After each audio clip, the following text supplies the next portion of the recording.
Specially तुम्ही observe कराल तर सगळी टीम यंग आहे या फिल्मची. Producers, director, actor. तो अनुभव खरंच खूप छान होता आणि मी स्वतःला लकी समजते की मी या फिल्ममध्ये जोडल्या गेले.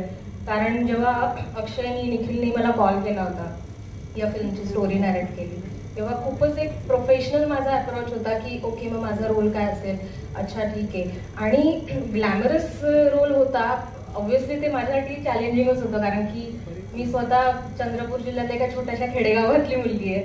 सो एक ते वेगळं रूप मी स्वतःचं पहिल्यांदाच बघितलं. डबिंगच्या वेळेस आय वॉज शॉक की ओके ही मीच आहे. बट येस, तो प्रोफेशनल अप्रोच एक होता की अक्षय, निखिलला मी सारखं विचारत होती की ओके मग तू कसं डिझाईन केलंयस ते कॅरेक्टर. तर नेहा ही ऍक्च्युली लिहिली होती प्रॉपर त्यांनी मला भेटायच्या आधीच. यांना भेटल्यावर मला त्या साच्यामध्ये बसायचं होतं. तर ओव्हरऑल विचार केला तर म्हटलं की ठीक आहे, छान टीम आहे, आपल्यालाही चांगला चान्स मिळतोय, करूयात. आणि मग मी घरी गेले मुंबईला. कट टू काही दिवसांनी मला माझ्या एका मित्राचा फोन आला होता की मानिनी तूच आहेस का, तुझ्यात किडे आहेत. म्हटलं काय झालं. म्हणजे मला व्हॉट्सअपला कॉल आला होता एका मुलीचा आणि माहित नाही काय झालं, एकदम न्यूडिटी सारखं काहीतरी वाटलं मला. असं वाटलं कोणतरी प्रँक करताय. तर म्हटलं मी असं काही करणार नाहीये.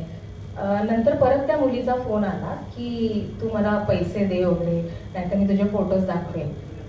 देन आय थॉट ओके, अशीच तर स्टोरी यांनी मला सांगितली होती. म्हणजे जे आता घडतंय त्या रिअल घटनेवर साजेसं चालू आहे, त्यावर ही गोष्ट आहे. पहिला जेव्हा एक्सपिरियन्स होता तो खूप प्रोफेशनल होता. त्याच्यानंतर मी माझ्या मनाची तयारी केली की हा विषय लोकांपर्यंत पोहोचणं गरजेचं आहे. त्या मित्राला मी कन्व्हिन्स केले की आपण पोलिसात जाऊयात, कंप्लेंट करूयात, मी येते तुझ्यासोबत.